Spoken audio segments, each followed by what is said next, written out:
Out of respect of your listening experience, our episode today has topics of murder, domestic abuse, skeevy online daters, and spoke to the potential of sexual harm. And with that said, let's begin the show.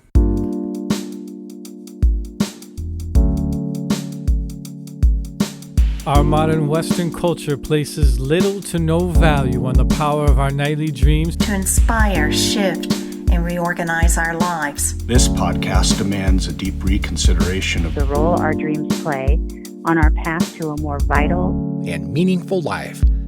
The following is living proof of the life-affirming power of dreams to affect change and redirect the trajectory of our inner and outer lives. These are our dreams that shape us. Dreams that shape us.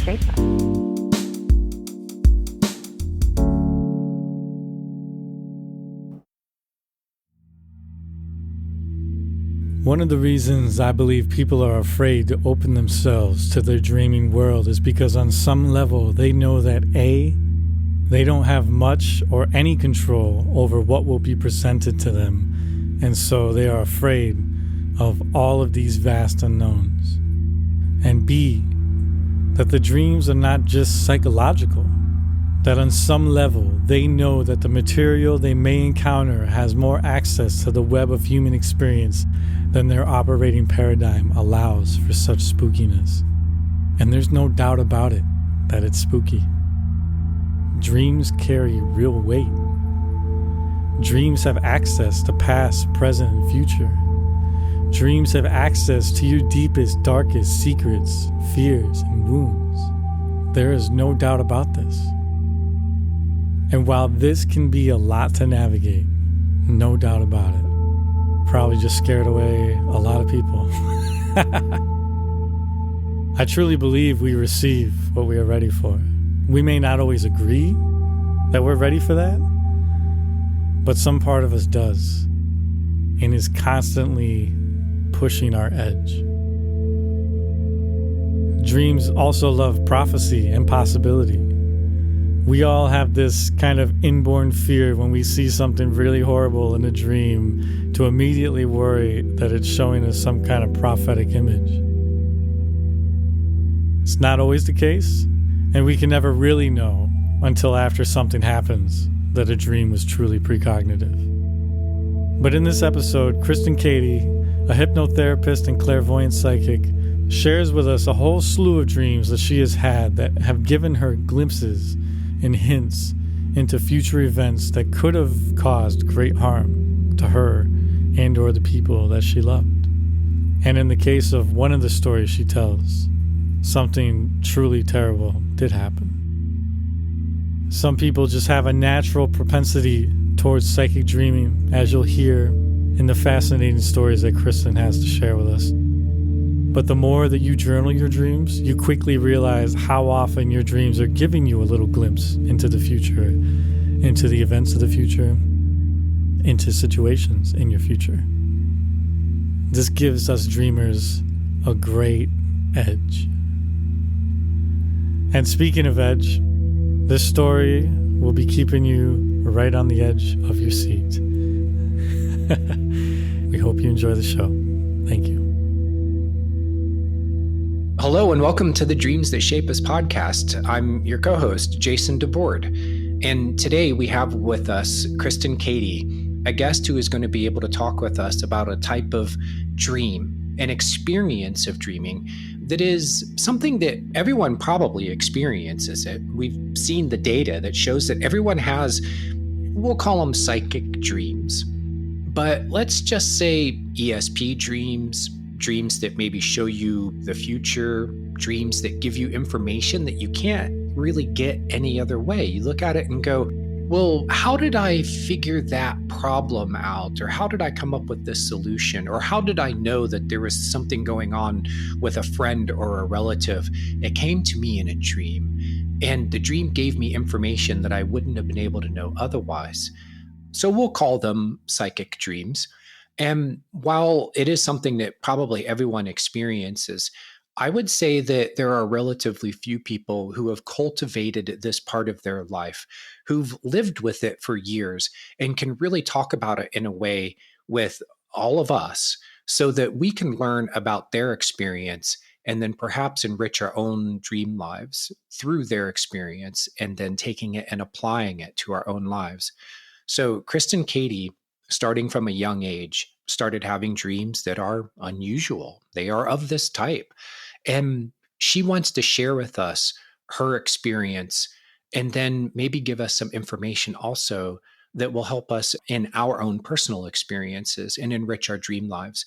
So, Kristen Kadi, thank you for being with us today. And I know that we wanted to start this interview by getting into your background of when these dreams started for you. You've identified yourself as a psychic, somebody who has the ability to perceive things that are beyond the normal means of perceiving things, the five senses, thought processes. You've had this happening to you for a long, long time now.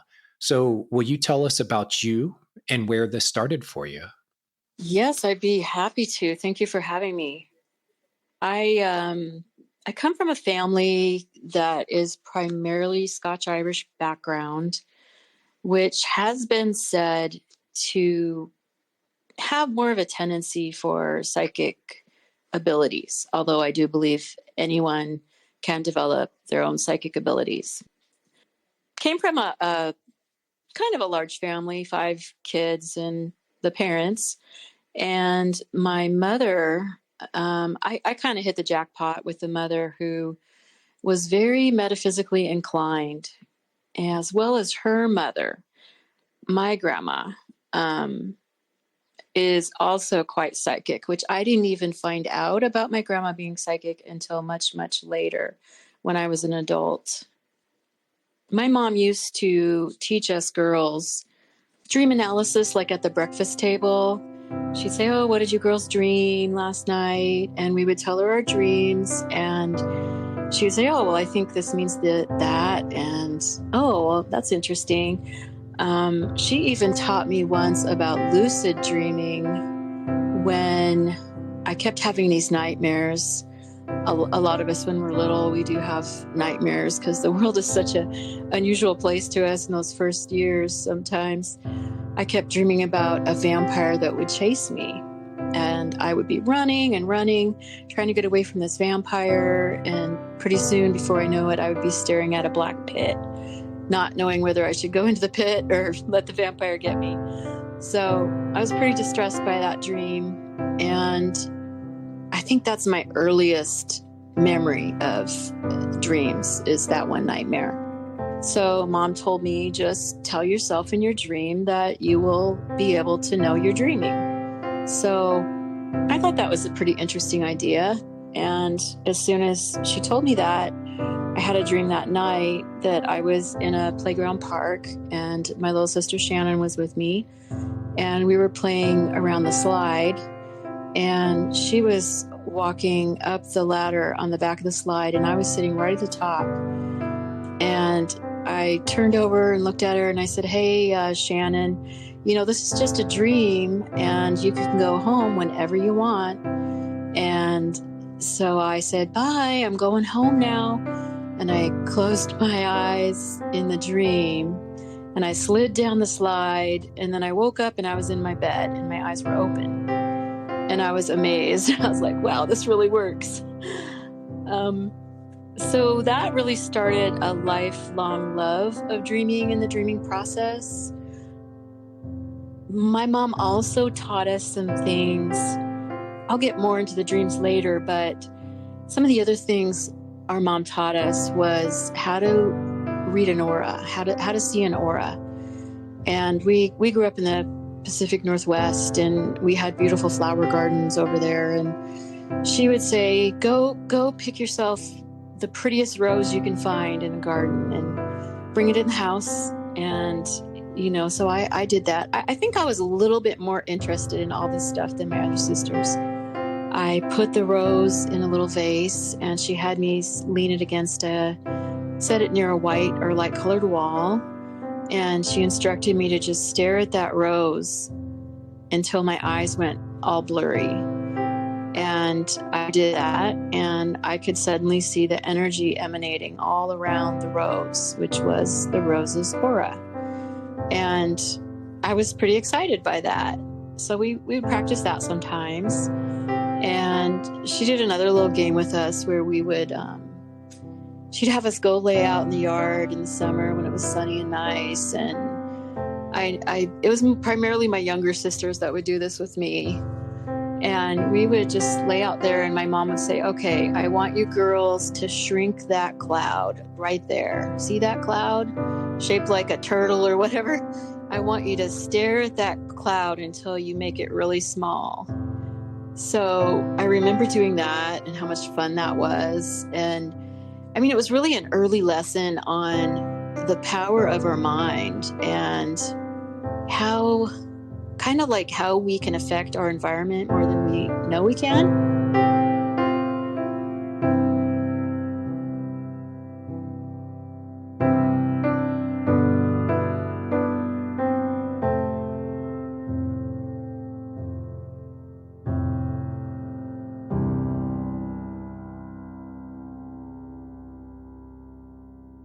I also had my mom's sister, Carol. She was pretty open. I don't know how psychic she was or wasn't, but something happened where that really set me on a course. I think I was around 10 or so. So Aunt Carol, she lived in this big old farmhouse, raising her family there. And I heard about what happened to her one night. I think my mother was talking about it. Carol woke up in the middle of the night, and across this big bedroom that she was in, her rocking chair was rocking. And she saw a woman who was a ghost in the rocking chair crying. And Carol looked out at her and she said, well, why are you crying? What's wrong? And I mean, this ghost, this woman was just distraught. And she said, well, I love you. I love you people. You're my family. And I know you're moving. What am I going to do? I will miss you horribly. And it kind of gives me goosebumps just to remember that. And I believe Aunt Carol said, well, you can come with us if you want to. And I'm not sure how that played out, but when I heard the story of what happened, I told myself right then and there, I said, okay, I know there are ghosts. I fully believe there are ghosts because people sometimes get trapped in between the planes. They don't move on to an upper level where some would call heaven, and they get stuck on the earth plane. And this poor woman was stuck on the earth plane. And so I made a pact with the universe, God, whoever. I said, okay, I know there's ghosts. I don't ever want to see you. I can hear you. Like, it's okay if I hear you, if you have a message for me, but I don't want to look at you. I said, that would just scare me way too bad. I'd be too scared. So I think that sort of started me on a path of this knowingness. And we used to also play these past life games, which was taught to us by another aunt by marriage. And she had been to this workshop where they were doing past life stuff. And so she taught us how to do this little past life game. So we would gather the cousins, aunts, my mom, us girls. We would gather in front of the mirror, turn off the light, put a red light bulb over the mirror and stare, take turns. And one person would sit on the chair, and then everybody would focus on that one person gazing into the mirror, and you'd look at them and their face would change dramatically. And you could literally see who they were in another lifetime. And so I thought, wow, this is way exciting, you know. So we played that sometimes. Sometimes it's a little spooky, but sometimes it's just really, really cool. I don't do that anymore. But who knows? It may have started my journey into hypnosis, where I've done a whole bunch of past life regressions with people. And my mother also bought me a book on hypnosis one year in high school because I really wanted to be better at sports. I wasn't naturally good at sports, so she bought a book and she started hypnotizing me to be better at sports. So I think that, along with a teacher that we had in high school who would hypnotize us to win singing competitions. And I don't even know if they would allow teachers to do this these days, but he would turn off the light in the big music room that was carpeted and have us all lay on the floor. And he would literally hypnotize us to be better singers. So it just kind of seems like my life up to that point was all about me developing my mental abilities, my psychic skills, or whatever you want to call it. I started having a series of dreams, but about psychic events. But in the beginning, when I was younger, it was more kind of benign things, like my much older sister was pregnant and due to have a baby, and they were saying that they thought it was going to be a big baby, like maybe about 9 pounds or something. And well, one night I just woke up from a dream, and I was keeping dream journals from a very young age. And I wrote down in my journal the baby was going to be 10.5 pounds and born something like 2:15 a.m. So I found out when I got up for the day that she indeed had the baby that night, and it was 10.5 pounds. And it was at the time that I wrote down in my journal. So I was pretty excited about that. But, you know, these kind of dreams kept happening to me. But they grew more, how should I put it? The subject matter of the psychic dreams became more intense. One of the main things I wanted to talk about and share is that my best friend who was killed, I actually had a pretty big dream about her just hours before she was killed. And, well, I guess I can just start talking about that now. Yeah. Let's hold the listeners there, and we're going to put a little bookmark there, and we're going to come back to that, because this is what we were leading up to. Is you started having dreams that showed you crimes. Yes. The very detailed information about those crimes. And this is what we were going to lead up to with the interview. But I wanted to take a note of something first. Is Kristen, you had an unusual childhood in that, you had and it's wonderful that you had people around you who were supportive of this sort of imaginative play that allows you to ease your way into ESP without it having a label, without it being something that's weird or woo-woo. If it comes from your mom and you can see it kind of running down through your family, you turn it into a game, then it's much easier to accept. But this brings me around to a question.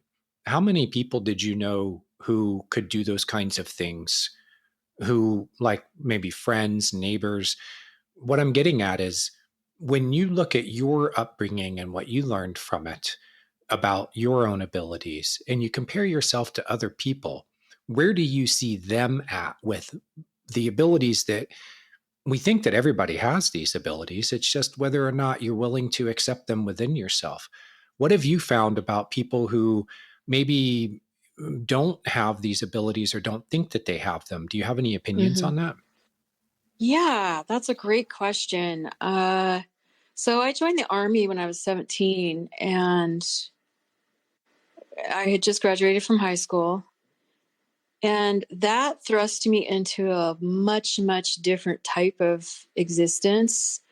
So for a while, I wasn't using a lot of the psychic abilities. I was just very immersed in the military culture.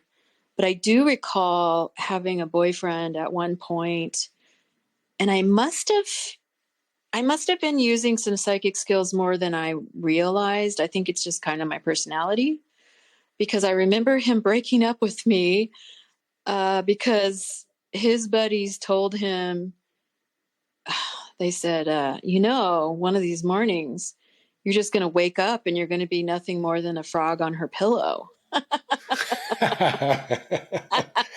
Well, you kiss the frog, So it turns into a prince. Well, they were scared of me, and I think somebody called me a witch one time, like literally a witch. And I don't know why they were scared of me. I don't remember doing any rituals, or I think people just knew me as a person, that it's just built into my personality that I will know things.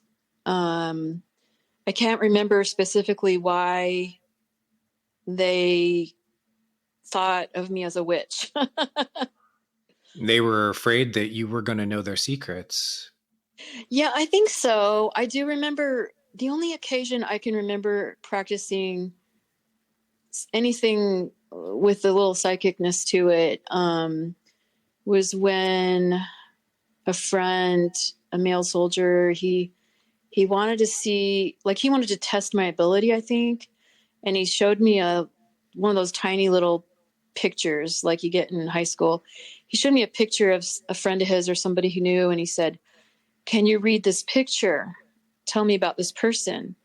I said, "Oh, I don't know. I'll try." And I started reading the person. And it turns out I'm really, really good at reading pictures of people. I can read a lot of things off of a picture.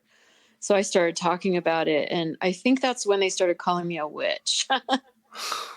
For lack of better words, they just call you a witch, but right. Because they're coming up with a label for something that they don't understand.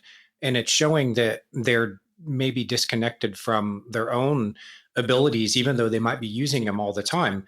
One of the studies in the studies of this, as a little side note, they showed that people who are on the, when they're in infantry, and they're the ones that are on the point, like they're the ones that go out ahead to see if the enemy, before the rest of the squad comes up.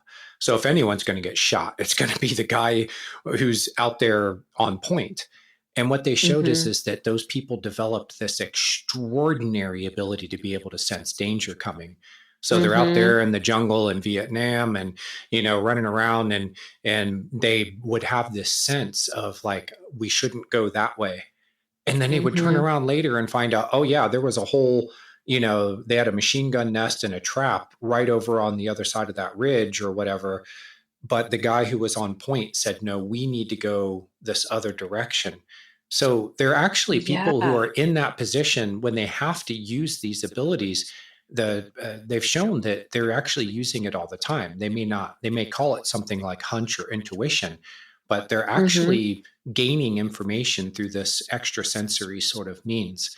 So that makes total sense. So you found that the people really are not accepting of this, and that if they run across someone, aren't. Okay, and the ones who aren't tend to dismiss it and even be afraid of people who are. I'll give you an example. In my last romantic relationship, which was several years ago, he was very afraid of anything psychic, although I do believe that he himself was quite intuitive. And at one point early on in our relationship, he wanted to take me on a trip to Mexico, let's go to see Mexico, have a good time. And I was like, yeah, that sounds fun. And I kept having these dreams though, like that month, I kept having dreams, even I think before he said he wanted to take me to Mexico.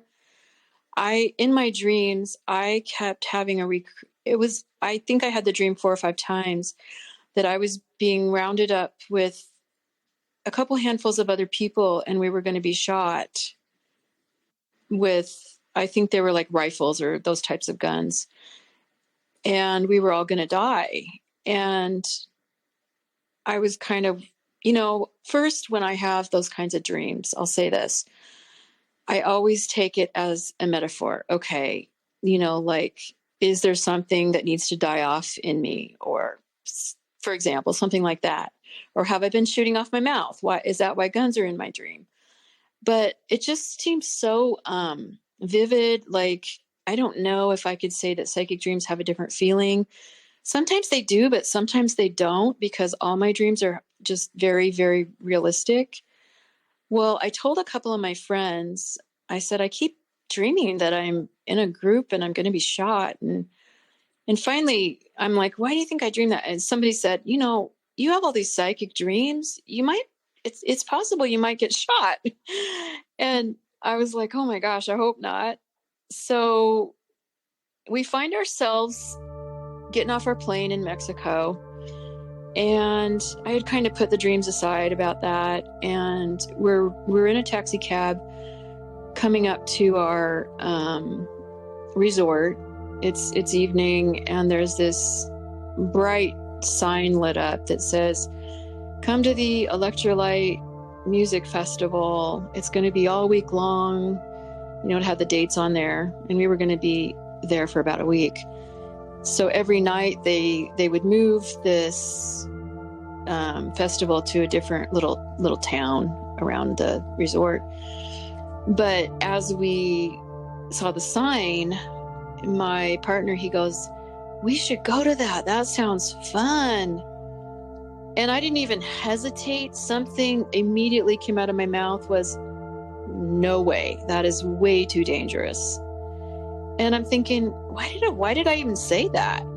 But I said it, and he thought I was ridiculous. And he was a total non-believer in everything psychic, by the way. But we get settled into our resort, and, we're just doing the Mexico thing for a few days. And it gets to be like almost our last night. And he kept begging me, like, in the evenings, please, let's go to the festival. And once I finally told him I said, well, why don't you just go? It sounds like you want to go really bad. I don't feel good about it. Why don't you go? And he would not go without me. So we didn't go. And, our vacation ended, and at home, I turn on the news, and 15 Americans were shot in a small group there at the Electrolyte Festival thing. And one of them was from Spokane, which was where we were from too. And I said, see, do you believe me now? And he was like, no, I still don't believe it. And, that's kind of beside the point. Some people still are not, I don't know why some people don't believe it, even if it's right under their nose. I think it scares people sometimes that we can actually, I don't know if I want to use the word powerful, but be powerful enough to have these kinds of visions and dreams and see things that are not yet happening that will happen. But I feel like by my remembering that dream that I saved my life, probably. And his. Yeah.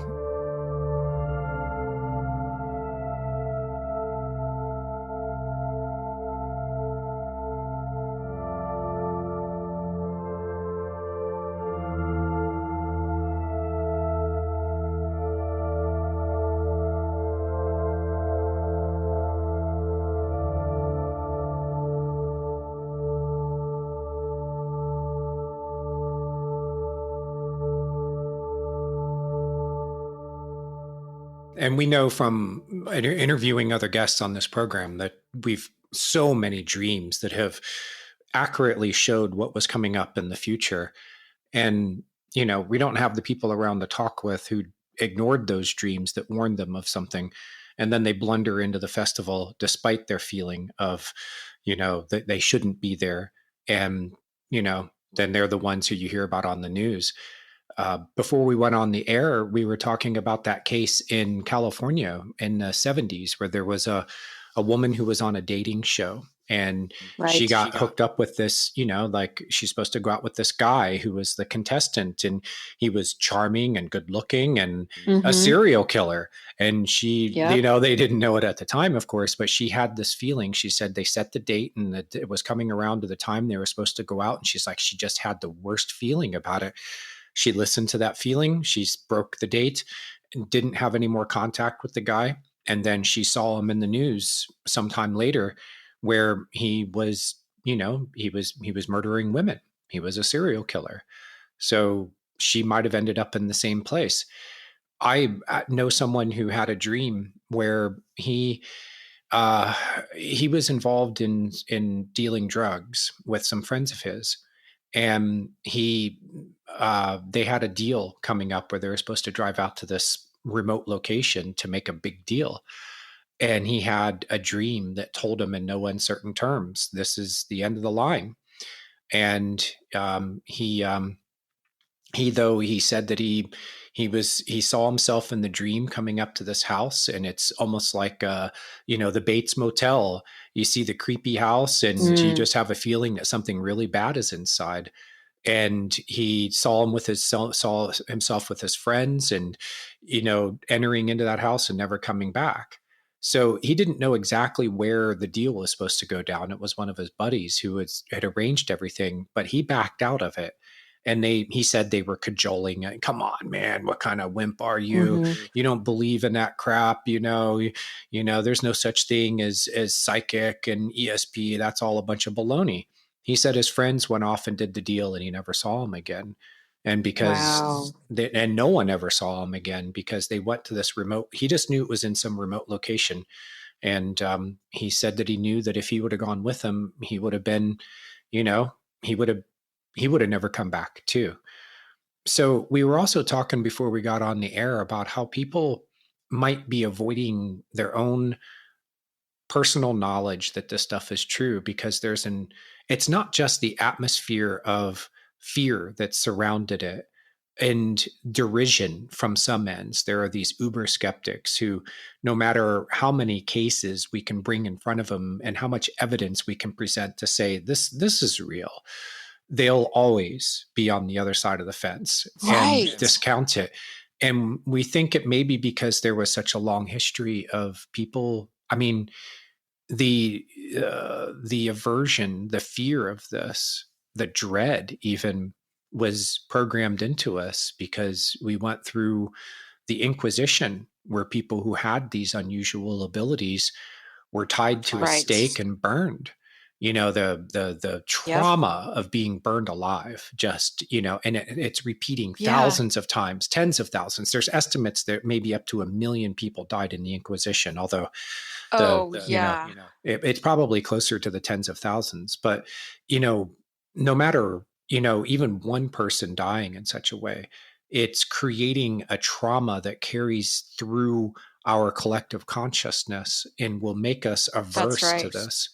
So we not only have that, but we also have the sort of materialist paradigm that says that this stuff can't exist. You can show all the evidence that you want that it does exist, and that evidence is out there, gathered under controlled scientific means with very high level people who've done the research into this. You'll always have people who say that it doesn't exist. And so there's a resistance to it. And so, Kristen, would you say that maybe the first thing that people need to do if they want to discover this for themselves is get over their own resistance and disbelief? Well, I guess it depends on the person, because I think that people that have been raised in certain religions really, really have a hard time overcoming their early programming. I've heard that over and over and over again. I mean, I do feel I had an advantage by how I was raised, definitely. It's kind of like training, I was training to be psychic. But everybody doesn't have that. But there are so many ways that people can begin to hone their psychic abilities. And it might start with reading books about little techniques you can do. There's different books out there, and maybe joining a group of beginners. I know that Facebook has different pages, different groups where you can probably just go to the search bar on Facebook and look up psychic development groups. And there are groups where you can join other people and you're all beginners. And the person who's running the group will put up photos and say, oh, this is so-and-so. Let's do a reading on so-and-so. And so people will put in the words that they're getting and the feelings that they're getting regarding that image and things like that. So I would say that might be a safe place to kind of start to spread your psychic wings a little bit. And don't be hard on yourself if you've not used to doing that, because one of the things that I've noticed over the years, I've done a lot of different trainings just because I love training so much. It takes a lot of courage to put yourself out there that way, because you could be totally wrong. But it's okay if you're wrong. You just keep trying. You have to allow for you let go of what you want as a result. You go through the process, but the result is there's something else that's going to take care of it. The result is up to a larger something. I wanted to say power, but it's whatever it is, it's the one that's going to make things happen. But you go through the process of what you've learned to do to make it happen, to make it likely to happen. Then you let go. I was watching on Jeffrey Mishlov's YouTube channel, New Thinking Aloud, ALLOWED. He did a live stream with a guy named Sean McNamara, who hosts PK parties, spoon bending parties. He teaches people how to do it. And while they were live, Sean, he had everybody holding their utensil, it's knives, forks, spoons, whatever. And he just said, all right, and he taught people how to do it, bringing down this ball of energy into the top of the head and then down through your arms and then into the spoon. And you feel it go and the energy go into the spoon. And then he said, at that point, you just let go. He said, this is where most people get stuck, is that they're looking at that spoon thinking that they're going to, make it bend with the power of their mind. And he said, no, at this point, you've got to just let go and let it happen. And then he completely twisted his spoon around in a 360. And oh my gosh. And it wasn't physical. You have to actually use a little bit of force. But to be able to bend a spoon like that, you would see somebody really having to use a lot of force and contorting the thing. And he wasn't doing that. He just sort of lightly started, bending the thing, and you just watch it go whoosh in a complete 360. And you go, wow, my spoon didn't bend for me. And the host, Jeff Mishlove, his spoon didn't bend. But on his website, he was asking people who were watching the live stream to send in pictures if it worked for them. And over the next 10 minutes, they must have gotten 20 pictures of people who were, and it wasn't just spoons, it was forks. You could see them twisted up in look like a curly fry, the tines of the fork, So it's something, if people do try this, you have to let go of what you think the expected result is going to be and just allow yourself to go through the process. And we found this to be true of other powers of dreaming, like dream incubation. You can ask for, you have a question or something for your dreams, and you go to bed with that question on your mind, and you may or may not have an answer in the morning. The answer you get may be what's blocking you. The dream will say, well, maybe there's something going on here that is keeping you from being able to receive the answer. Maybe you're afraid of that answer. Maybe you don't think this is possible. Maybe you've got too much stress and anxiety going on in your life. So whatever it is, the dream can point out what the holdup is, what the block is. Or in other cases, it actually delivers you a crystal clear answer, exactly what you were asking for. But you have to let go of what you think the result is going to be. You just do the process and then allow, there's a saying from the Edgar Cayce Foundation, the people at the Association of Research and Enlightenment, and this is based on the teachings of the psychic Edgar Cayce, is he says basically, let go and let God give the increase. And that the whatever it is that you put yourself into the right state of mind, really the right state of being, the right state of feeling, and then these things can happen. But you're just allowing it to come to you rather than trying to use some kind of power of the will or power of the mind to make it happen. Ego. Or Yeah. ego. You have to let go of your ego, because you might look like a total fool, right? Well, I'm sure that the guy who you were dating and you went to Mexico and you saw that news report, he's saying, oh, well, he's trying to write it off, but somewhere deep inside of himself. Right. And yeah.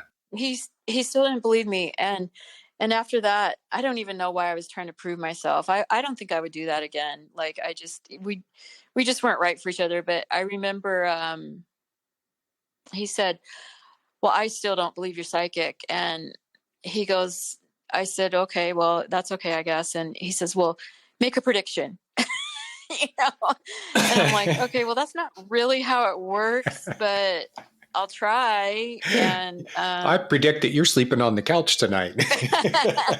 Right. And so I just made the first thing that came into my mind. I said, there's going to be a very big explosion in a country that starts with the letter E on Thanksgiving weekend, and thousands of people are going to get wounded or killed. And so we waited, and like the week passed, and it happened. There was some kind of big thing in Egypt, I think it was, and some kind of explosion, and a lot of people died. And he said, well, I still don't believe you. And I mean, that's kind of a generic thing, because there's explosions going off all the time. But he finally believed me after this one thing happened. We had split up, but we were still friends. And he was seeing someone new, more kind of a platonic thing, I think. But I was going through these surgeries, and he would come over to my apartment and help me out, because I was having these major surgeries at the time. And I called him up and I said, do you think you can come over today to like help me out with this or that? And he said, no, I'm busy.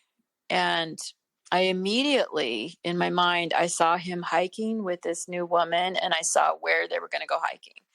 And I said, oh, we'll have a nice time hiking with so-and-so at Micah Flats today.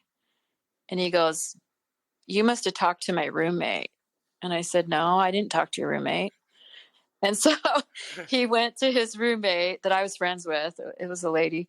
And she said, you scared him so bad. I'm like, why? What did I do? She said, well, he came to me after your phone call, and he said, did you talk to Kristen today? And she goes, no. And he said, well, how did she know I was going to take my friend hiking at Micah Flats and be hiking today? And she goes, because she's psychic. So just that one little thing, it finally clicked for him, which, it didn't matter to me because we were not together, but apparently he was pretty rattled after that. I can see why, but not only do people not want to know that this stuff is real and it exists, there are some people who will actively suppress it in themselves. They've shown it in the research into psychic abilities, psychic functioning. And instead of calling it a power or ability, the people who study this tend to call it psi functioning, because they believe that it is a natural quality, and not just of the mind, but the entire nervous system. And they think that it's largely unconscious. But there are people who, because they don't want to know that they can do this too, they will actually actively suppress it in themselves. Mm-hmm. And when they come into laboratories and they get tested, they tend to have worse than average outcomes or results of their psi testing.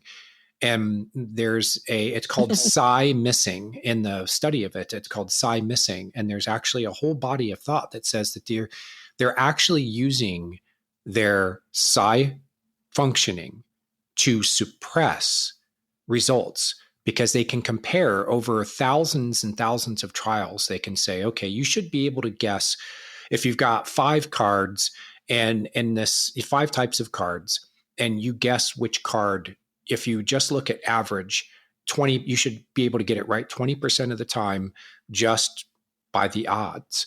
But they'll have people who will score like half that. And what they've shown is that there is a sort of hostility in their personalities towards the whole idea of psychic functioning, and they will actually do worse than average, than expectation, because they're suppressing it within themselves. So you'll see people who are very hostile towards this subject when it comes up. And I've seen this come up in conversations where people react to it very like negatively. And you can feel the sort of the energy field off of them, where you can be like, yeah, you know, they're going to make sure that this stuff doesn't happen around them because they're actually afraid of it. So I found that to be interesting that the guy you dated gave you an example of somebody who didn't want to know. Exactly. And, you know, thinking more on that, personality type is he was a control freak. And I'm guessing maybe these people that you mentioned in the studies, maybe they are too, because I think that archetype of the control freak, I mean, it's probably not a real term, but they don't want to think that there are things outside of their control, if that makes sense. And like there's more to the world. Yeah, and it's yes, that and it's beyond their control because it's largely unconscious functioning. I mean, when you had this stuff pop into your mind, you know, like you knew that he was going to be at the flats, you know, that just popped into your mind. You weren't really trying to pull up this information; it was just there. And I imagine it just flashed. Yeah, it just flashed. So it's kind of scary for people who realize that there's something functioning from within them that they're not in control of. And that kind of brings us back to dreaming, because the dreams come from the unconscious side of the mind. And it's an interaction that you have with the unconscious that's producing the dream content. But the unconscious is really the one that's, you know, kind of taking the lead in that process. And the unconscious is outside, by definition, it's outside of your conscious awareness and control. So you'll have people who are afraid of their dreams for the same general reason, because it's something that they can't control. And they think that they should be able to control everything, but they don't know that the conscious side of their mind is actually a very small part of the mind. The unconscious is much vaster. It's 95% of more of the total mind is unconscious. Right. And you and I might be excited by that thought, but there are many people who it's just a terrifying thought for them. Yeah, I think it's great. And I want to have a relationship with that side of me and get to know it, because I've learned what it can do for me, and that it's there to help me. It's not, you know, the way that it speaks can be very pointed at times, especially if I'm doing something in my waking life where I'm resistant, or I've got a bad habit, or I'm in a mental space that's maybe not the healthiest. My unconscious will go there. It's going to point to that spot first. If I'm wounded in some way, scared, oh yeah, it's going to look right there, but it's doing it to help me. And that I've learned to accept that and to embrace it. So if it does have a message for me that's difficult to accept, I can accept it, because I realize with it, it's for my own good in the end. But I can see that there are the type of personality, you know, like you put the controlling type as one of them, who would be very afraid of this, because the psi functioning by definition means that it's mostly outside of your conscious control. And that's very scary for some people. Yeah. And, you know, I tried to like get him to open up a little bit, and he was having trouble at work.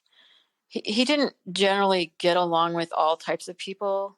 I'm not really sure why, but he was especially having trouble always in the workplace. And I suggested to him once that he might, on his way to work, visualize white light in the office before he arrives and just kind of bathe it in white light. And so he said, yeah, he would try it. And he tried that for a few days in a row and he loved it. And he said that he was getting along with people better and his boss was nicer. But then he said he had to stop. And I said, why do you have to stop? And he said, that's all I'm lost in the white light. I'm just like, look, I can see it and I can feel it. And I don't know if I like it. Kind of a strange experiment, you know? It breaks down the barriers. Mm-hmm. Do you think that could be why? Because when you kind of open yourself to this energy, then it wants to break down the ego barriers and the sense of duality of I am my own distinct being and I am in 100% control of myself and my life. And there's anything that's from outside, I can keep it out. And we tend to put up these walls, but then you get someone like him who starts to feel those walls coming down. And what happens, Kristen? Fear. Yeah. Yeah. Well, speaking of, this is going to provide a segue because we started talking earlier about some of the dreams that you had that led you into some pretty, scary topics. And you had to be ready for this because what you started seeing in your dreams and the other types of experiences, visionary experiences we're talking about people who were murdered. And yeah. Not just once did you have this kind of experience. You had several of them. So yes, this is a good time. We've established that, for one, this happens. Two, you had a lot of training and experience that prepared you for what was coming next. Right. And then why don't you lead us into that? Okay. Well, I might mention that about this time that I'm going to start talking about here was the same time where I was studying to be a psychic medium with Lisa Williams, who used to have a TV show called Life Among the Dead. And I loved that show. And I thought, wow, she's amazing. If I could just work with her someday, if she ever teaches students, I would love to take a course with her. Well, I did find, just playing around on the internet one day, that she was actually teaching classes. So I signed up right away for classes. And somehow I accidentally signed up for advanced mediumship. But I was accepted for the program and we did our classes. A lot of them were long distance. They were like a live classroom situation. And we had a ton of homework that we did working with the deceased. She would provide photos and then we were supposed to contact these people and have communications. Some of them were family members of hers who agreed to help people learn how to do this skill from the other side. So we didn't know that at the time. We had no idea like who they were, but it was pretty exciting. It was very exciting work. And then we did one 3-day intensive with her in California, which was awesome. I just absolutely loved it. But around that time, my very best friend, she saw what I was doing, and she was also doing psychic work for part of her living, to make part of her living. She was very good. And she decided she wanted to take psychic mediumship work too. So she also signed up for the course and was doing her studies in that. And I had just started seeing clients, kind of getting my feet wet and like, okay, can I really do this? Because I'm kind of a perfectionist. So when I give a reading or try to make contact with somebody, I want to be the real deal. I don't want to be one of these, fake people that are like just trying to steal money from people. Because I have seen those types that say, oh, I'm a psychic, and they're really not. But So I was very careful about, always having a lot of integrity with how I do my work and everything. So she was very excited. So she did it too. And we would talk. We were very close, practically like sisters. And we would talk on the phone every single day. And sometimes we would talk for hours. And I call it playing psychic games on the phone.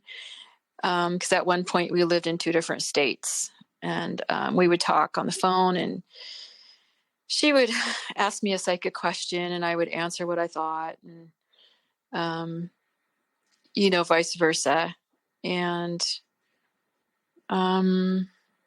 well, it got to be around the holidays. And first, I'd like to make a disclaimer that I am not accusing anyone of murder in this particular case. But I just want to say that up front, and I'm trying not to mention any names. But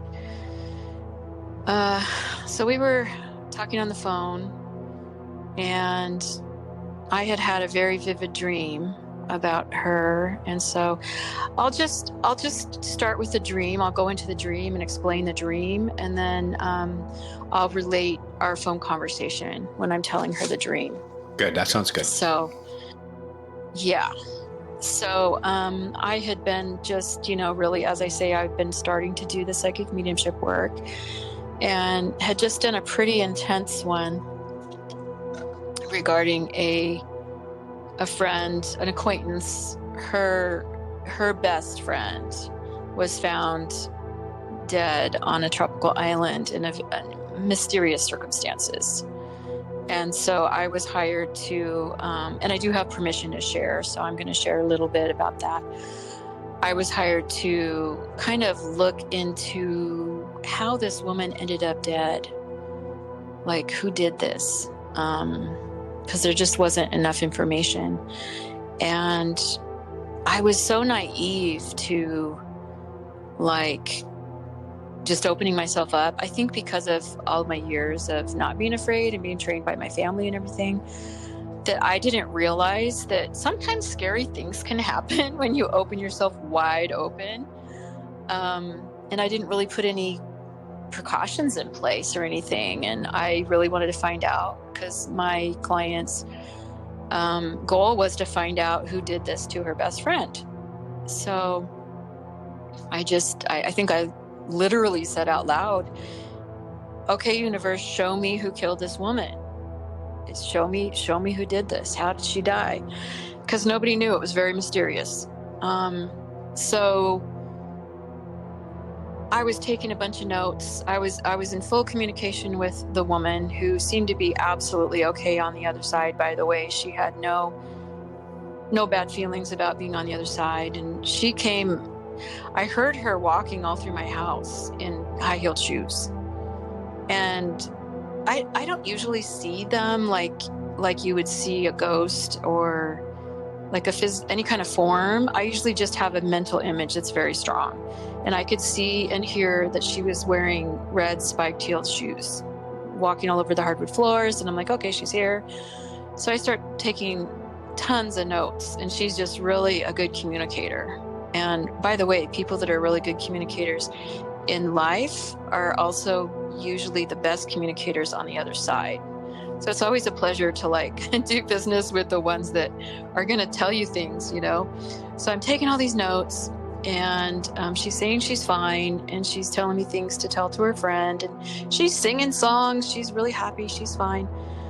But interestingly enough, after I had that communication, I went to bed for the night, and I was saying, show me who did this. Because the friend that came through, she was not concerned about who did it. She was fine. She was like, I'm not worried. It's okay. But I drifted off into sleep and was definitely sound asleep. And I was dreaming that there was this pock-faced, dark-haired little guy driving a beat-up, junker, old white car, all dented up and everything. And he had just stopped at a mailbox. And he was reaching towards the mailbox in the dream here, where I see energy waves in a circular pattern, kind of like ripples on a water, and they're like moving outward, almost something you might see in a sci-fi effect or something. And as he's reaching, I wake up from my dream, and he was in my face, just his face. It was like floating and right in front of my face, probably 3 or 4 inches from my face. And in a very guttural voice, he goes, "Hey." It even sounds creepy. Wow. Talk about terror. I felt holy terror. And then he disappeared. And I was like, oh my God, that's who killed her. You know, so I did share that with my client, that I had this experience and this is who this guy looked like and everything. And she didn't recognize the guy, but I fully believe it was a foreigner on that island. And it was just a chance kind of killing thing. But yeah, that was terrifying. And I did learn a good lesson, which is you can't just say, show me universe, who did this, because it can come in pretty scary, if you're wide open. And I was kind of naive, I think, because I was a beginner a little bit. And I think, I hope that would never happen to me again. And right around this time frame is when I had been talking to my best friend, and she was talking about her husband who was being a real jerk to her, and he was very verbally abusive. And I told her one day, he's going to hit you. He will elevate and he will hit you. Oh no, he will never hit me. That's not going to happen. He was a great big guy and she was a tiny little thing. Well, one day he said to her, according to what she texted to me, it was coming up close to Thanksgiving time, and she would they'd get into awful knockdown, drag out, just verbal fights. And he just told her something that was creepy. He said, women that don't know how to shut their mouths end up permanently silenced. And she texted me that, and I'm like, whoa, that does not sound good. And I knew him. I didn't like him at all. I thought he was not a good person. But a few days passed, several days passed, and I had that dream. I had a dream, which I'll share here now. I'm in a lake with my best friend, the same best friend, and another woman that is someone I don't recognize.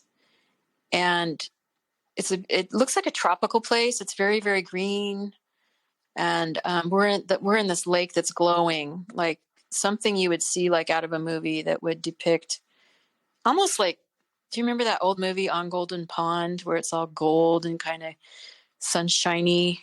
Oh yeah. It's kind of like that. Peter Fonda. Yeah. Yeah. It was kind of like that. So we're standing there in the water, and off to the side, I see those red shoes from the dead girl from that other mediumship session I had done.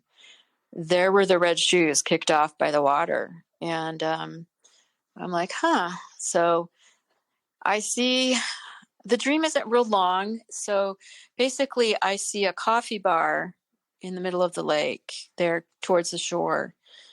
Something like you might see at a hotel or something. So I see this coffee bar with coffee and tea and these paper cups. And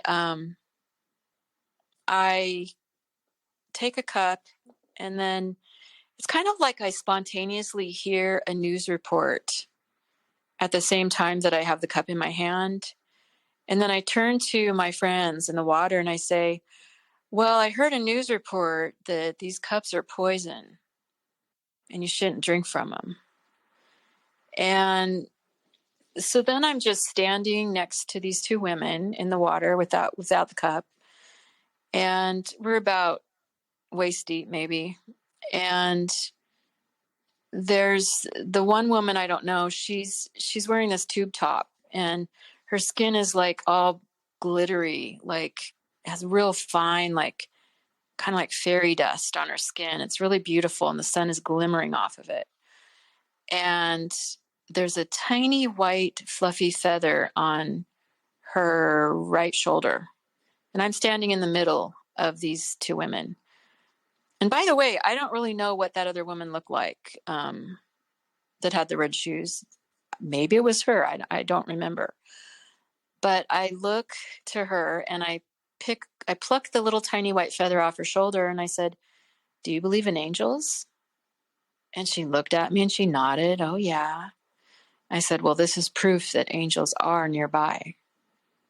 And that was the end of my dream. And I woke up, and of course I write it down. I almost always write down my dreams, especially really special ones. And I call my friend the next day and I'm like, "You got to hear this dream I had. You were in it." She's like, "Okay." So I'm telling her the dream, and she goes, "Wow, what do you think it means?" And at first it didn't dawn on me, I just said, "I don't know. I don't know. That it just, there's something about it. I don't know." And all of a sudden it just clicked in my head. And I'm like, "He's going to kill you." I said to her on the phone, "He is going to kill you. He's going to kill you." And she just very calmly, she goes, "Well, is it going to be a fit of rage or premeditated?" Or I said, "You won't even know what hit you. You will just be gone. You won't even know what hit you." And she's like, "Wow."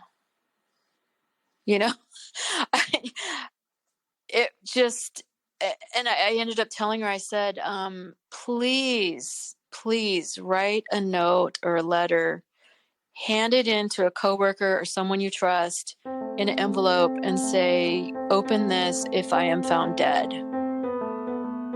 And write in there that if you're found dead, he did it.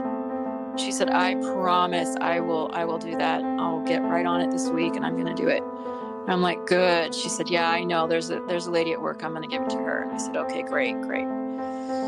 So she said, "Well, I'm really tired. I'm going to go to bed." And, so we said goodnight. And that was the last time we ever spoke, because early in the morning, the phone rang. It was about 7 a.m. or so, or 6:45. And I went. It was very unusual for anybody to call me that early. And I picked it up, and it was him. It was her common law partner. And the minute I heard his voice, I thought, "Oh my God, he killed her." So I started shaking. I get that rush of adrenaline right away before I even knew what it was about, because he never calls me. So I grabbed a notebook and I grabbed a pen, and I thought, I'm going to write down every single word he says. And so I did that, and I tried to remain calm. And he's like, "Yeah, I'm just giving you a courtesy call. I found her dead on the kitchen floor, blue, this morning. She was just dead. She was just laying there." And I just took a bunch of notes, everything he said, and I said, "I want to talk to her children," because I didn't know her children. They were all adults, but I wanted to tell them that I suspected him. And he said, "Well, I'm not going to give you their phone number, but I will ask them to call you, and if they want to, they will." And I said, "All right." And we said goodbye. And I still didn't believe it that she was gone just hours after we hung up. So Barbara was around me big time. She was standing right by me, and I'm like, oh my God, you just go into this weird shock. Like, I've never known anybody that was murdered before that. So I just went into this really big shock, and I couldn't believe it. And I call the police station and I say, is it true that she's been killed? And they say, well, let me check the reports. And they say, well, we don't see that on the report. And I'm like, are you sure that, no, we don't see that? So I still felt like something was badly wrong. And I just couldn't stop shaking. I was like ice cold, and she was right next to me. And my daughter was living with me at the time as an adult. And my friend was like saying, I'm standing right here, Kristen. I'm right by you. I'm right here. I'm right here. She was like all like trying to like make sure that I was hearing her. And I thought I was imagining. I was so much in shock that I really thought I was imagining. But I did make a second call after about an hour, and they said, yeah, that she was deceased. And I spoke with the lead detective because my friend was saying, I want you to tell them everything you know. She said, I want that bastard nailed to the wall. That's what she told me. And I was like, oh, she cursed like a sailor too. And she goes, and she was like, is it okay to cuss on here? Yeah. She goes, that motherfucker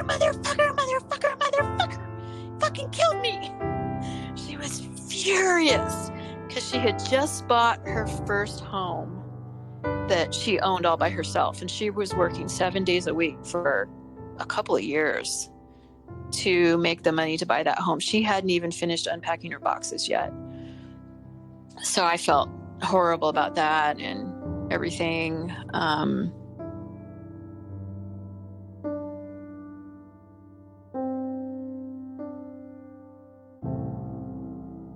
And she kept kind of trying to communicate with me all that while. And I wrote a super long statement for the police because we were states apart. They weren't going to like interview me in person. And I was trying to figure out like, how did you do it? And the detective said there were no marks on her body, but she was in the medical examiner's room, where they do that. So I called the medical examiner, which I didn't know. You can actually do that just as a citizen. And I told them this was murder. I fully believe this was murder. And, they just couldn't find out, how he did it or if he did it. Nobody knows for sure. They did 3 autopsies. 2 were inconclusive. She was checked for 3 different poisons. And those particular ones that she was checked for were negative. But I will say right now, I did have another dream because I really wanted to know how he did it, if he did do it. And I was dreaming that I was in a hospital and I was in a bathroom stall, and I looked down on the floor, and by my feet there was a large empty syringe, and there was spilled red sugar crystals like you put on Christmas cookies. It was spilled on the floor next to the syringe. So I kind of deduced from that maybe he shot her up with sugar, but I didn't know. Like my sister, who's a nurse, she told me, yeah, you can actually kill somebody by injecting them with sugar. So I called back the medical examiner and I said, I think she was injected with something in her hairline. She had really long, thick hair down to her butt. But they just really couldn't prove it. And over time, they eventually ended up saying in the end that it's probable heart failure is what they put on the final death certificate. So he did get away with that, which is really sad. But I did have another dream where she appeared because she was pretty angry. I should say too that when she was first communicating, she scared me. Like she was making my computer make really loud noises when I was asleep. It would wake me up and scare me. And I told my daughter, I said, oh my gosh, I hope she finds a way to communicate that doesn't scare me to death. And immediately my cell phone, which was clear across the room, came on, and Siri comes on and she says, good evening, Kristen. Oh, yeah. Talk about chills, and my eyes got really big, and my daughter looks at me. She goes, "Don't look at me. You're the medium." But after that, I did have another dream, and my friend was in the dream, and we were together, and we were walking on these bluffs above the ocean, kind of on a sandy dirt road thing above the ocean there. And she had on a big, wide kind of straw hat that you would wear in the summer, one of those floppy hats. And she had on lipstick, and I'm not sure why. I'm not sure what the meaning of her having on lipstick in the dream is, except for that she was feeling like herself again, maybe. And we were just chatting and smiling and talking, and it was a beautiful sunny day. And she looked younger. She looked healthier and younger, like probably about 30-ish. And she was around 50 at the time of her death. But she just seemed really happy. She wasn't mad anymore. And also in that same time frame, she appeared at my bedside, which really shocked me. I was waking up, and it was early dawn, and the room was kind of a twilight color. Just waking up, and I look over to my left side near the head of my bed, and there she is. She's standing there, and she looks like she's made out of kind of sepia tones. Not really black and white, but not really color either. And she didn't look me right in the face, because I think she was just trying to not scare me. And it was like a side view, and she had like the biggest Cheshire cat grin on her face, because she knew that I could see her, and she was able to materialize right in front of me, because we had both done the mediumship stuff. So I think it was really cool for her to do that. And I felt really good about that. You had asked for, when you said, okay, I know that you're there when you were younger. You said, just don't let me see you, because that'll scare me too much. So you gradually, well, first with the guy, the pockmark face guy, he definitely was willing to push through your boundaries. Oh, yeah. But by then you were a little more open to it, but your friend didn't give you the full frontal. She allowed you to sort of see her in a way without kind of easing you into it. Yeah. And I wanted to make a note, in the dream, you're there by the coffee, you're in a lake, and you said that there was a coffee bar. And then you had the second, dream where you saw the syringe with the sugar. So when you said that she had been found dead in the morning, my first thought was he did it, he put it in her coffee, some kind of a poison or something in the coffee. And sugar is known for being something that can absorb liquid. Like you can use a sugar cube, for example, people who take liquid LSD, you take an eyedropper and you drop it down onto the sugar cube, and you let the sugar cube dissolve, and it's a way of, that could be. So I'm sitting there thinking that now, why in the second dream it would be red, kind of like a red crystal, is, we can only speculate on that. I can't even think of why. Yeah, it was definitely sugar. So it was something in the sugar in her morning coffee. Were they, you said that it was early in the morning, but were they in time zones ahead of yours?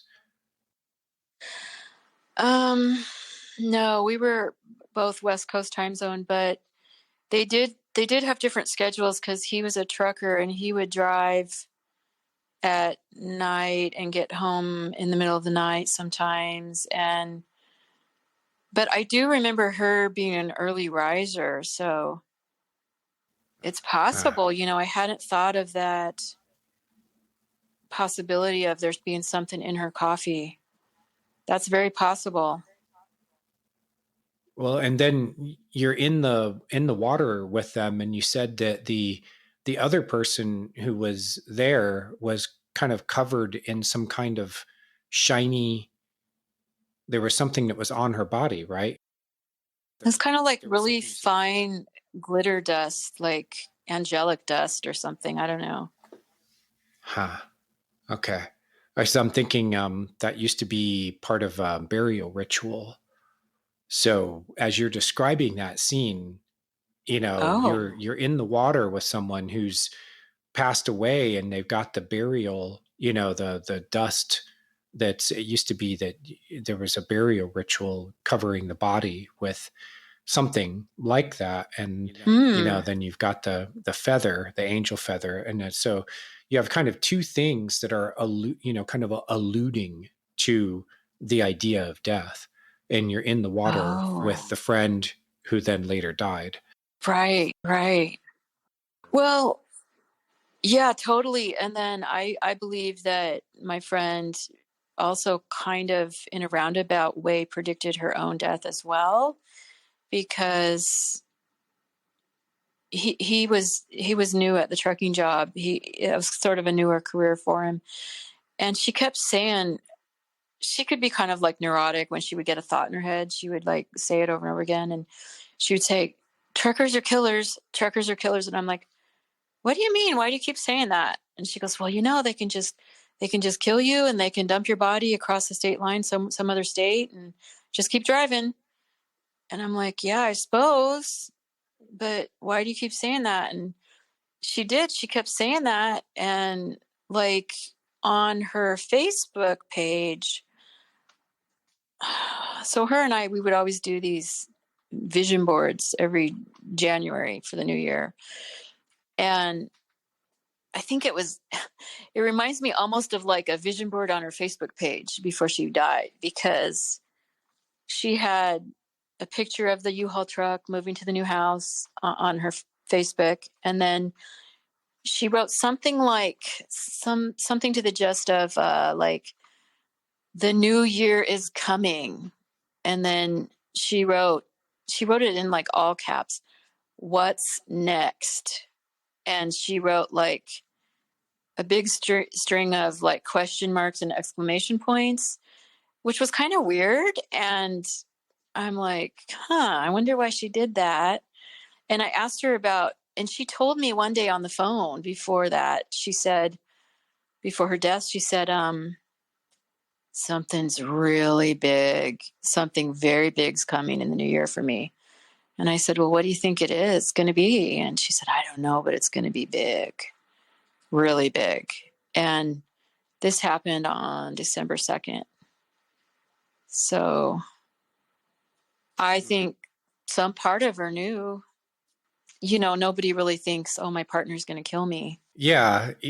And you would, I think for most people that they would try to rationalize it. And you don't want to, you mentioned something earlier, you don't want to be wrong about something like that.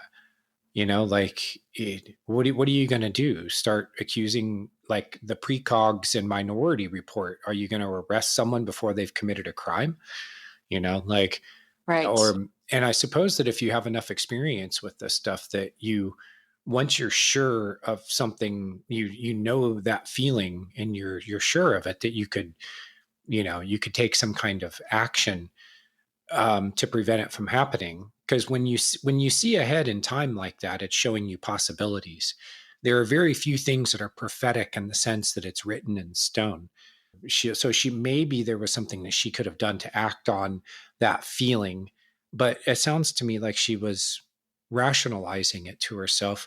And here's another thing. You said if she's working 7 days a week and she's just gone through this big move, when your life is that busy, you tend to not have time for focusing in on those inner messages and voices. I mean, I've had times when I was really busy and I get something that's nagging at me and I'm like, shut up, I'm too busy, to allow that to come into my life, because we can actively block this information out. I'm too busy right now. Don't bother me with this stuff. Well, guess what? It was a very important message. Now, that what you dreamed about and the sense that you had of her, what happened to her, after the fact that there was something in those dreams that was telling you. You knew, even though the dream didn't tell you directly, there was sort of a deeper level. Do you have a sense of how you pulled that information out of the dream content? I don't. I think because she and I had played those little psychic things on the phone so many times before, that we had a very special psychic bond between us. And I swear it was something speaking through me almost. And I thought she was going to hang up on me. I really did, because I was so intense. But it was like she was getting a warning from somebody that was almost speaking through me. I don't know for sure if that's what was happening, but it sure felt like that. Yeah, the channel was open. So you had another dream with her where you were on the coast with her, right? Yeah. And she grew up on the California coast. And I think that probably that's kind of like a little piece of her little heaven, her happy place. So tell us about that dream. Oh, we were just, we were walking up on this road on a bluff, and down below is the ocean, and pretty sure it's California. And she had on a beautiful wide brim hat and was just smiling and laughing and really happy, like happier than I've seen her in ages. And she had on really pretty lipstick in a bright color that just looked really beautiful on her. And she looked much younger, like she'd lost 20 years, and we were just together and just a nice camaraderie, visiting each other. That was it. Did you have any more dreams with her after that? Because there's a sense of, I get a sense of goodbye, like she's moving on. Yeah, no, I didn't. I did not get any more dreams about her. I know that there was a mutual friend we had that did get some sort of warning dream from her about something. But I don't remember the details on that. But no, yeah, that's a good point. A goodbye dream. Yeah, I think it was. And I think, she was taking a course on angel therapy with Doreen Virtue, who used to do that. And she was so excited about doing angel work and working with the angel and the angel messages and everything. I just had a very strong feeling that she wanted somehow, okay, there's a theory that we choose our own deaths, and when we die, it's like in our blueprint, which may or may not be true. I'm not positive, one way or the other on that. It's possible though. And now if she is still on the other side, I think she is doing angel work. And I think that is why in my dream, I saw the angel feather and I said, this is proof that angels are nearby. She was, of course, soon to be an angel. So. Yeah. And feathers, messages from the unconscious. Feather, the way that it comes to you is light as a feather. And then there's also the old Egyptian belief that if you weigh your soul or the sort of the karma of life against a feather, and if the balance comes out on your side, then it allows you to pass into the afterlife, or at least into like a heavenly realm. That's interesting. But if you accumulate weight from life that you're carrying with you and it's heavier than a feather, then there's another place where you go to, kind of maybe like a purgatory type of environment. Oh, I see. But yeah, I found that interesting. As we were talking about this, I had the name Christy Robinette come to mind. I talked with Christy 10 years ago when I was researching a book on strange dreams, because she has helped police investigate crimes, because she'll have dreams and visions about them. And when I looked into Christy's background, how many of these, there have been so many cases that she's been involved in. And the police actually have verified, and at least in some of the cases, that she gave them information that led them to to solve the crime. She was able to even know things like if there was a person that was missing, she was able to find where they were buried. Wow. And this, when I looked into it, there have been quite a number of these cases. There have. There's another one known as the Red Barn Murder, and you can Google it. Search online for Red Barn Murder. It was a case back in the 1800s where there was a woman who disappeared, and she was said to have eloped with her with her husband, and they said they went off and lived in this other town. And so family was like trying to get in touch with her, and he kept like putting them off, saying, oh, well, whatever. He kept putting them off. And her mom had this dream, actually several nights of dreaming, where she saw that her body was buried in this red barn. And she sent her husband, I think it was the woman who was murdered, I think it was her stepfather, and he found her buried in the red barn, and it led to the arrest and conviction of the guy who murdered her husband. And apparently he lured her to the place under some kind of pretense that they were going to elope together. He murdered her there, and then he skipped town. Jeez. Have you run across any cases like that you know of? I could talk a little bit about when I lived on Whidbey Island in Washington. I had a bunch of psychic dreams when I was there that were pretty intense. I think I was very psychic there because of the water. I've come to learn just through my own development that water is sort of a magnifier of my psychic abilities, and probably for other people too. Like if somebody contacted me and said, hey, I want you to make connection with my grandmother or whatever who's on the other side, I would say, okay, I set up the appointment and I go, I'm going to take a shower, I'm going to take a bath. They're in there right away. And I believe water is some sort of a magnifier for them to come through. And at first it really bothered me. I'd be like, you need to come back 15 minutes later. I'm in the bathtub,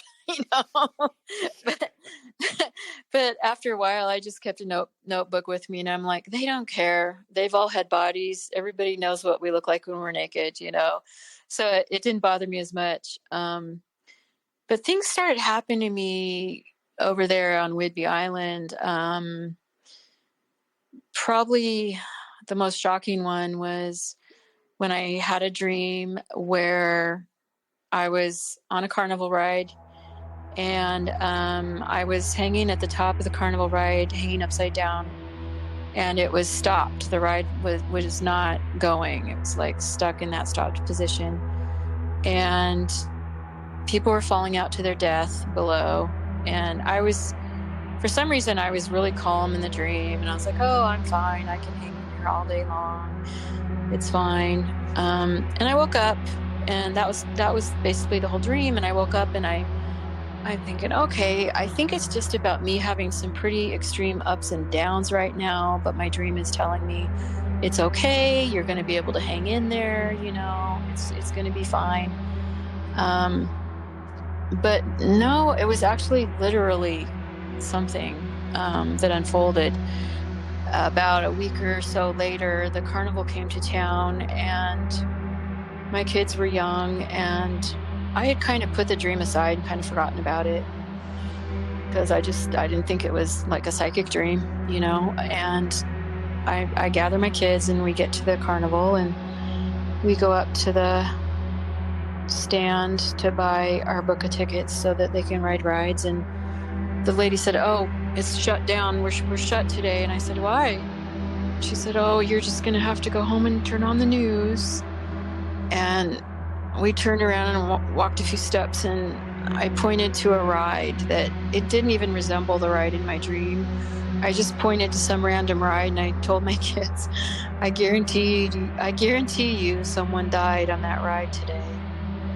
And they just kind of looked at me. I mean, they're used to how I am, And so we go home, and I turn on the news, and it turns out that the maintenance man was doing something. He was tinkering around with the mechanics of the track, and somehow the ride got turned on, and he was pulled up by his ponytail all the way up to the top of the ride, where he was dangling in midair until his hair gave way, and he fell and was impaled on a fence below in front of the children in line waiting to get on that ride, which is absolutely horrible. So that happened.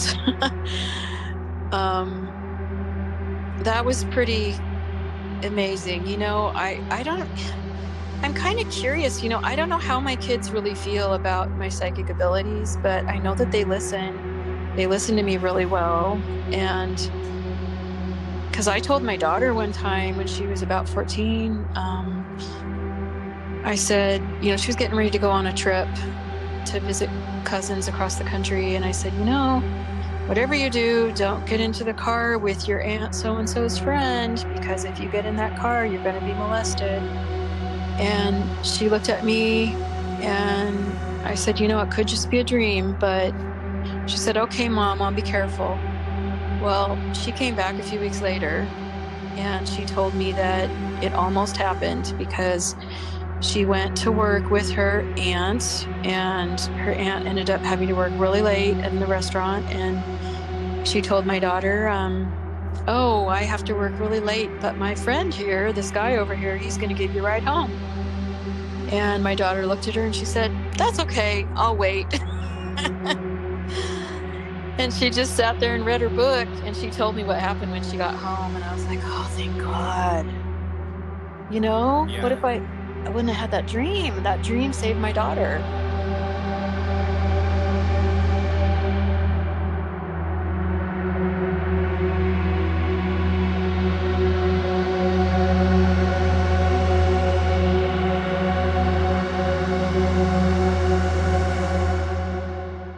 Unless you go forward with something, with a dream that has a bad outcome, unless you go forward with it and learn after the fact that it was, precognitive, it was showing the future. But then you have cases where, like the woman who had the feeling that she shouldn't go out with the guy, and it turned out that he was a serial killer, or the guy who knew not to go out on the drug deal, and his friends were never heard from again, and he could have been with them. It makes you wonder how many people have ignored those things, and then they're not around to tell us that, oh yeah, should have listened to Mom. Like and I recommend for people to keep a diary and write down things that could happen in real life. Like, you could fall off of a carnival ride and die.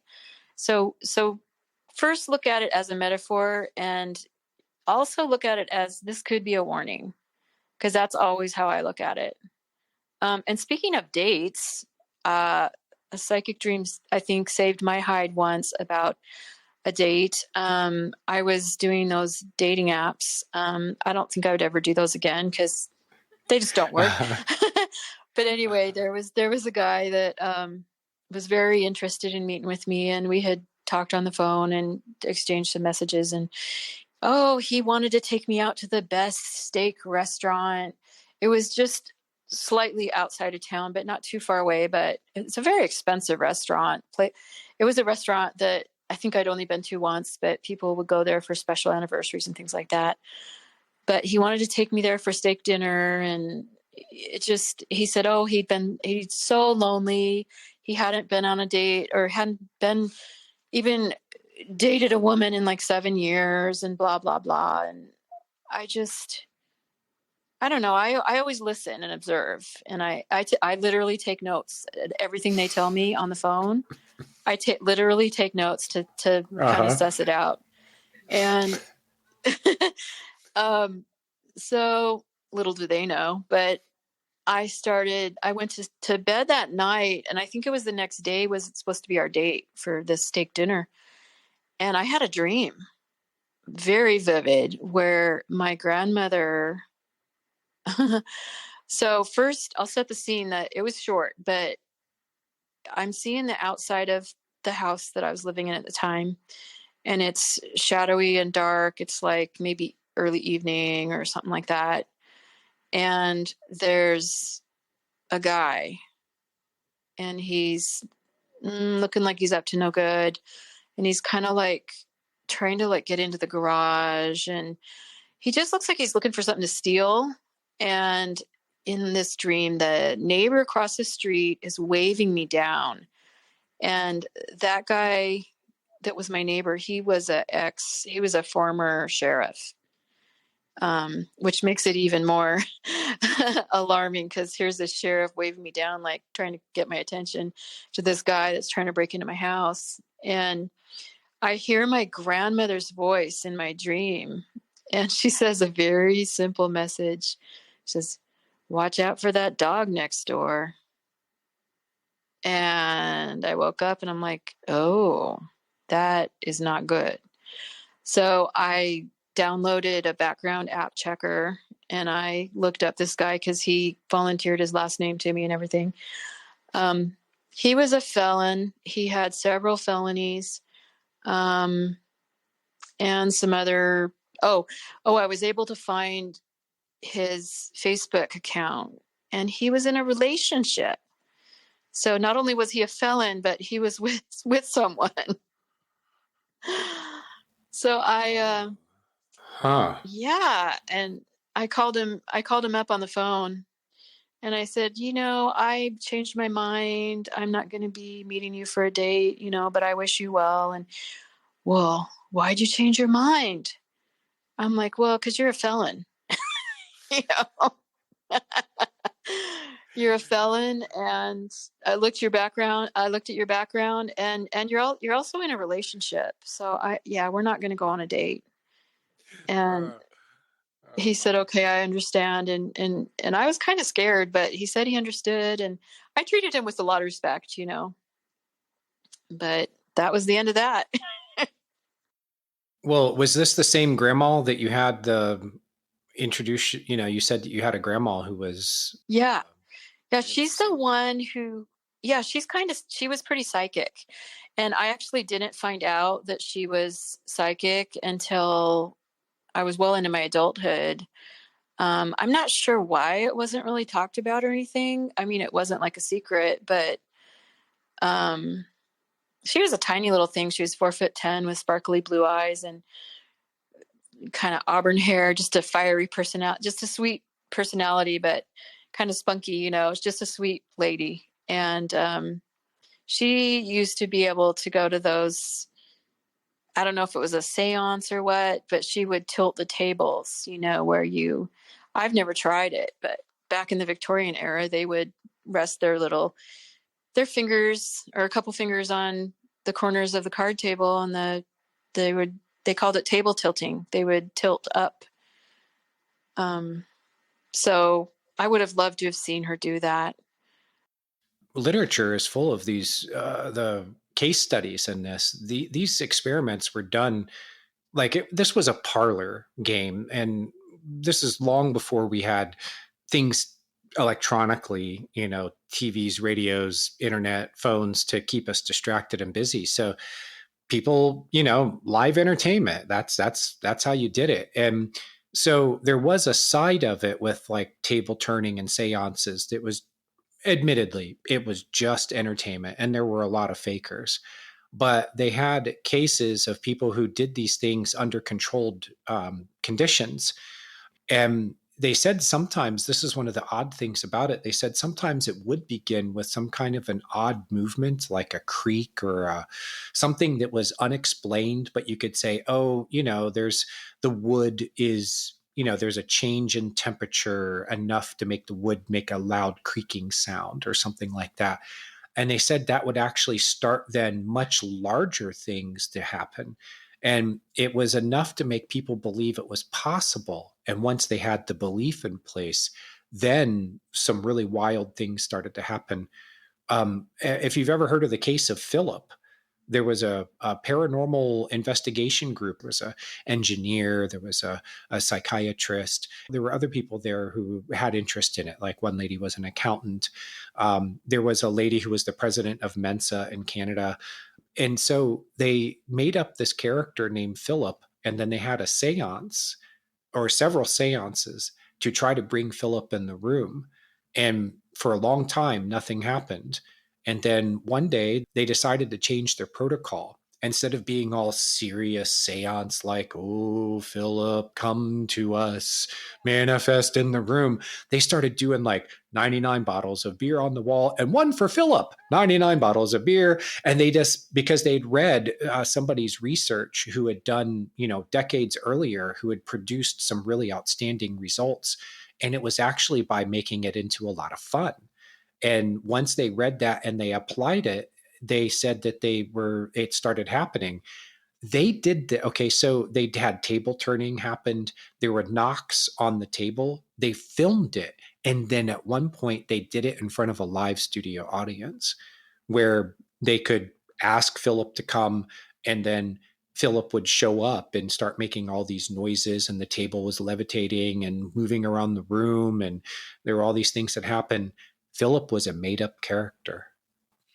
So when you look into this and you say, well, this stuff actually has happened under controlled conditions, which most people don't know, but the public thinks that it's all stage parlor tricks, but I thought it was cool that your grandma was there and participated in this.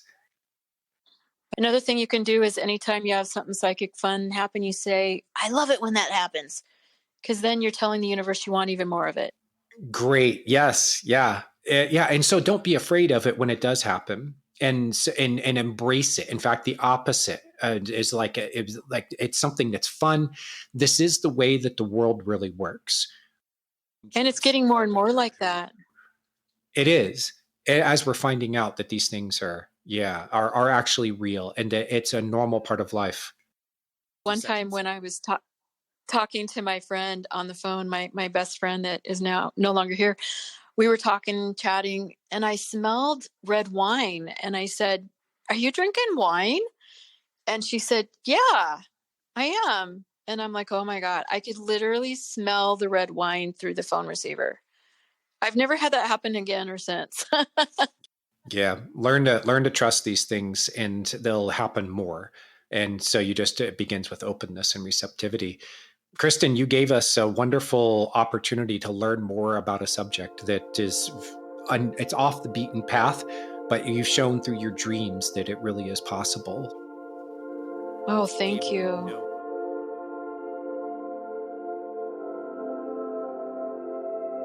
Wow. That is quite the stories. Well, we thank you so much, Kristen, for coming on the show and sharing these stories that fully and that truthfully. It was a really, really something. I was actually able to find the news articles of several of the events, namely the shooting in Mexico and also the carnival ride on Whidbey Island. Wild.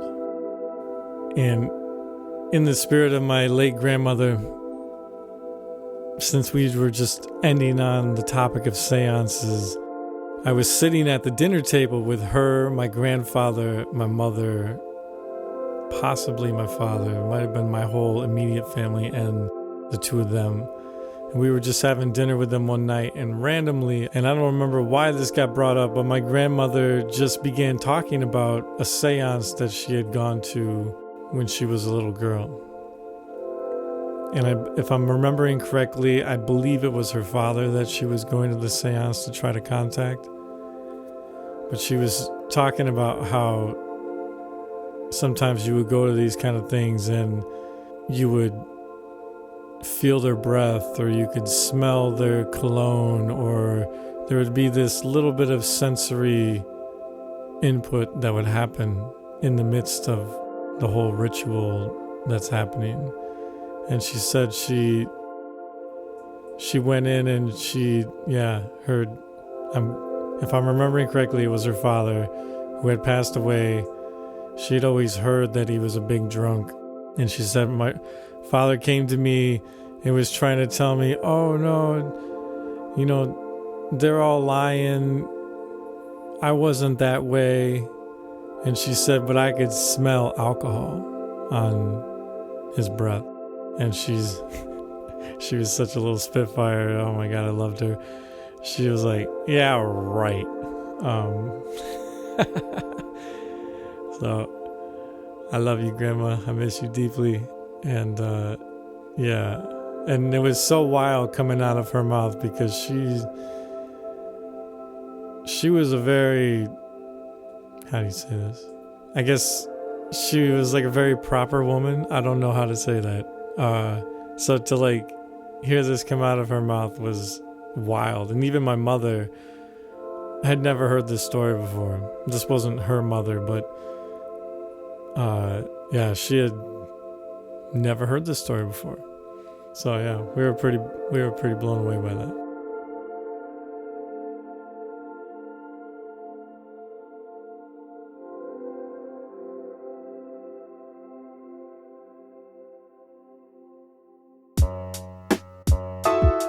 And with all that said, thank you for sticking around and listening to another episode of the Dreams That Shape Us podcast.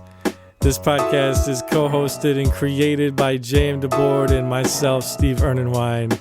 All of the original music you heard tonight was composed by me, and we are so deeply honored and grateful that all of you keep showing up to listen to these stories. In August, when we put out Lawrence's episode, we hit over 10K total listens, and we are through the roof to hit this milestone. It's our next big milestone, and we are so pumped. We almost tripled our listenership this past year, and we have all of you to thank for it. I am so incredibly touched that so many people are listening to this. In the grand scheme of virality, 10,000 listens doesn't seem that special, but to us it means everything. 10,000 times all of you hit play to listen to stories about dreams, to listen to stories about people's very human lives, their hearts, their souls, their deep medicine, their deep beauty. We thank you so much for listening and being a part of this with us, for coming along on the journey with us. And yeah, we really hope that you stick around. Third season is almost coming to a close, and we're ready to begin our fourth year, or I guess our third year, fourth season of the podcast. So man, we got a couple of pretty awesome stories coming to close up the season, so look forward to that. And like we have always said, we really can't do this without you. If there's any way that you can share these episodes with the people that you know, it helps us grow our reach bigger than we can possibly do on our own. It really helps out more than we can tell you. And if you can leave a rating or a review on Apple Podcasts, Spotify now allows you to do ratings. So if you have it within you to help us algorithmically, we would so appreciate that. It really helps out more than we can tell you. And we love to see your feedback. We really do. So with all that said, I want to give a big and handsome thank you to Kristen Kadi for telling us this amazing story here today. We love yous. Good night, everybody. Nighty night.